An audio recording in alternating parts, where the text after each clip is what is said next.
Alors, lorsqu'on modélise, que ce soit une architecture ou une conception, évidemment, au bout d'un moment, on a envie de mesurer. Alors, mesurer quoi? Eh bien, je vous propose de faire 2 types de mesures, la mesure du couplage et la mesure de la cohésion. Le couplage étant le rapport qu'il y a entre les briques que vous avez dans votre architecture, c'est-à-dire les dépendances, si vous préférez.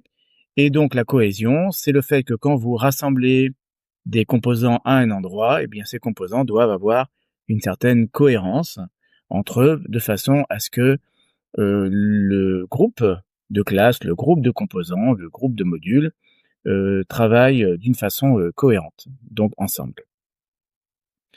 Donc nous allons d'abord parler du couplage, nous allons ensuite parler de la cohésion, et donc nous verrons ensuite les indicateurs que nous essaierons de mettre en œuvre dans un petit morceau de modèle.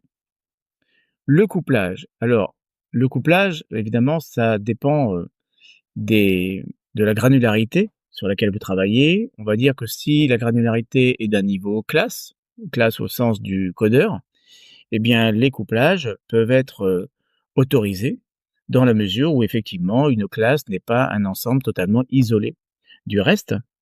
Après, si vous placez donc des couplages, si on parle des couplages entre des paquets fonctionnels, les couplages peuvent être interdits. Et en particulier, ce qui va être rapidement interdit, ça va être les couplages cycliques. C'est-à-dire si vous avez un A qui dépend d'un B, qui dépend d'un C, qui dépend du A. Si vous arrivez à coupler comme ça les blocs de votre architecture, eh bien vous vous retrouvez à avoir de grosses difficultés à faire évoluer bien sûr cette architecture. L'impact du couplage, c'est justement le manque d'évolutivité. Nous avons déjà évoqué des problèmes que nous rencontrons dans certaines architectures, des problèmes liés à la rigidité, à la fragilité, à l'immobilité et à la viscosité. Ces 4 mauvaises caractéristiques de l'architecture et donc de la conception sont souvent liées à des couplages excessifs entre des briques de l'application qui ne devraient pas en fait se connaître, soit ne devraient pas du tout se connaître, ou alors ne devraient pas se connaître trop intimement. Donc ce couplage peut être mesuré. Bien sûr, cette notion de couplage s'adapte à la granularité sur laquelle vous travaillez. Si vous êtes développeur, vous avez sans doute une granularité beaucoup plus fine que si vous parlez des conteneurs de l'architecture.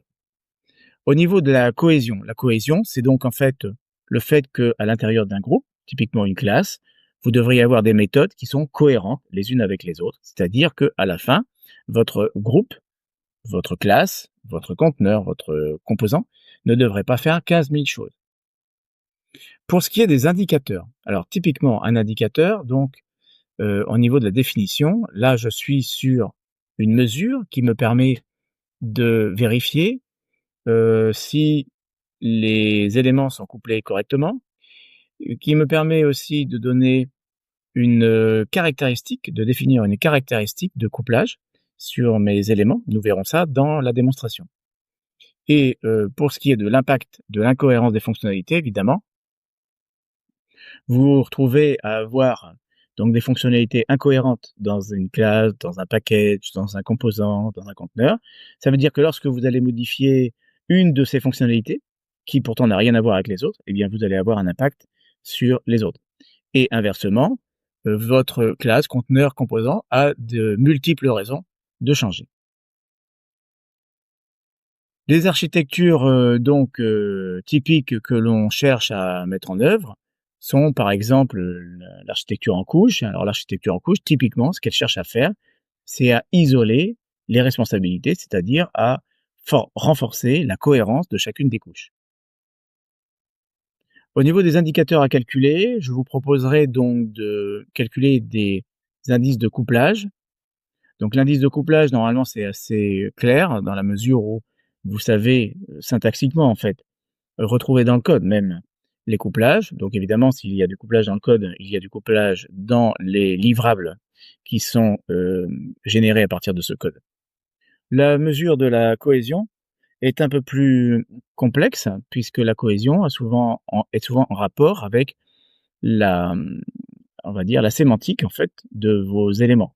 À savoir que si vous voulez une cohérence parfaite, il faudrait, et c'est là justement le problème des extrêmes, que vous créiez des composants avec une seule fonctionnalité. Autrement dit, une classe avec une seule fonction, ce qui est évidemment assez rarement obtenu. Les extrêmes, c'est d'un côté donc zéro couplage entre les composants, c'est-à-dire que pour, pour obtenir zéro couplage dans une architecture, il faudrait qu'il n'y ait qu'un seul bloc, en fait. Donc là, on est sur un monolithe extrême. Et à l'inverse, si on va sur une cohésion parfaite, eh bien, vous êtes vraisemblablement en train de mettre plein de couplages entre les éléments, puisque cohésion parfaite, ça voudrait dire quasiment une fonction par bloc, une fonction par brique applicative. Alors au niveau de la démonstration, ce que je peux vous proposer, c'est justement réfléchir comment je pourrais calculer mes couplages sur une application que j'organiserai comme ce que vous voyez actuellement à l'écran. J'ai créé donc 3 packages, P1, P2, P3, dans lesquels j'ai mis des classes et j'ai représenté les dépendances entre les différentes classes. Alors, je prétends que donc, pour mesurer le couplage, ce que je peux faire, bon, il y a des outils qui savent faire, c'est mesurer le nombre de classes qui dépendent de vous. Typiquement pour P1, vous aurez un couplage entrant qui sera de 0. Pour P2, le couplage entrant sera de 2. Pour P3, le couplage entrant sera de 1. Je peux m'intéresser au couplage sortant. Vous verrez que P3 est évidemment un couplage sortant de 0, P2 a un couplage sortant de 2, et le P1 a un couplage sortant de 1. Si vous mesurez ces deux variables, vous voyez que vous avez donc deux valeurs, oui, à mesurer. Par contre, évidemment, les valeurs remarquables, c'est le 0 en couplage entrant pour P1 et le 0 en couplage sortant pour P3.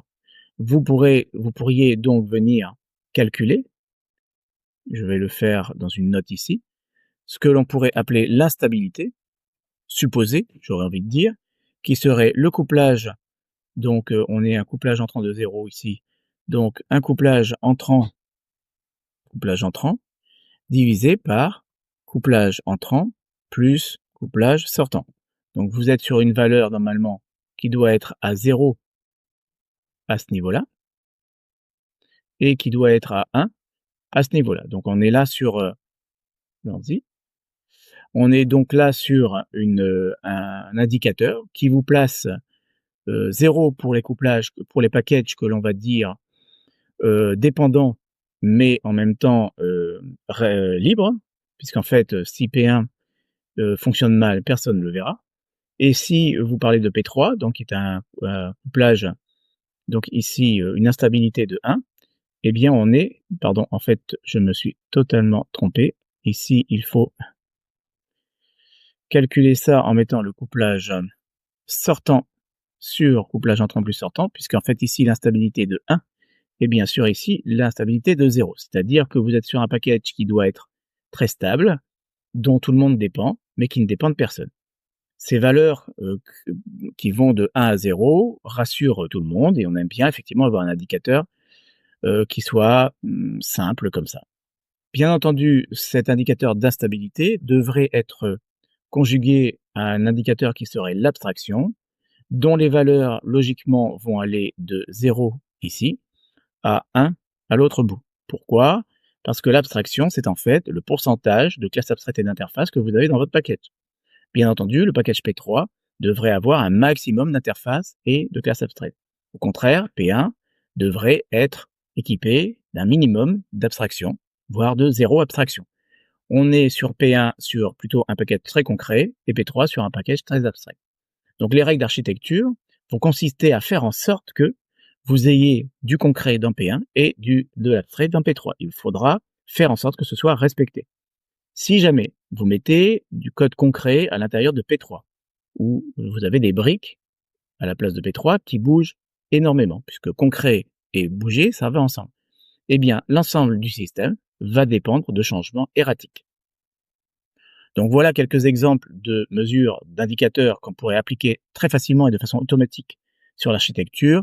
Pour ce qui est de la cohérence, un peu plus compliqué, puisque lié à la sémantique, on peut quand même calculer quelques indicateurs de cohérence, de cohésion sur les packages. Typiquement, regardez pour toutes les fonctionnalités, ce dont elles ont besoin pour fonctionner. Et si vous avez énormément besoin de différentes fonctionnalités, pour ces différentes fonctionnalités de différents paramètres venant de bibliothèques très hétérogènes, alors vous pouvez supposer que votre bloc, une classe, un composant, un package, est incohérent.